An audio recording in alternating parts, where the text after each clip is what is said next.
Deliquescence. نن به موږ دغه لیکچر چې وایي چې deliquescence څه ته وایي. Deliquescence refers to the property of a substance to absorb water from the air to dissolve itself and form an aqueous solution. Deliquescence substance ول هغه property ته وایي چې د هوا یا فضا نه اوبه یا نمي جذب کی او هغه سره خپل جان dissolve کی حل کی and form an aqueous solution او هغه سره د یو aqueous solution جوړ کی. Deliquescence substance ول هغه property ته وایي چې د هوا یا فضا نه اوبه یا نمي جذب کی او هغه سره خپل جان حل کی dissolve کی او هغه سره د یو aqueous solution جوړ کی. aqueous solution هغه ته وایي چې هغه چې solvent water وي. Materials with this property are termed deliquescent. کوم material چې deliquescence property show کوي هغه ته موږ deliquescent وایو. Deliquescent materials are a class of hygroscopic substances. Deliquescent material چې دی دا hygroscopic substances والی یو class ته. Other types of hygroscopic materials may absorb water yet not dissolve.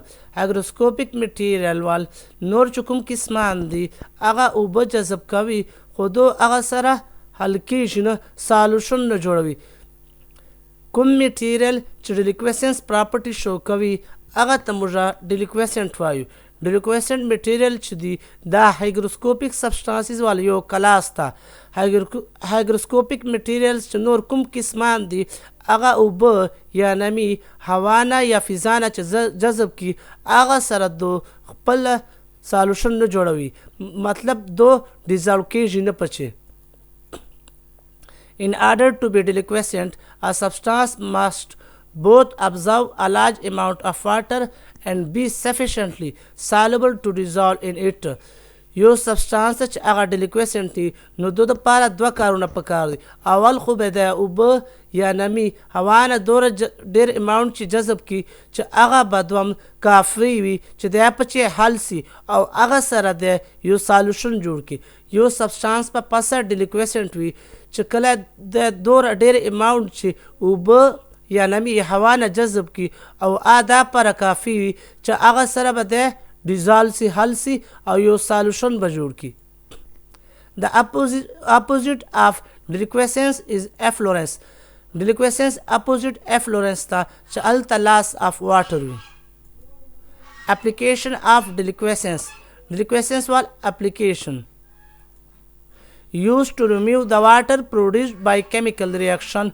Deliquescence موږ استعمالو یو chemical reaction چې اوبه جوړ سي هغه ریمو کولو دپاره.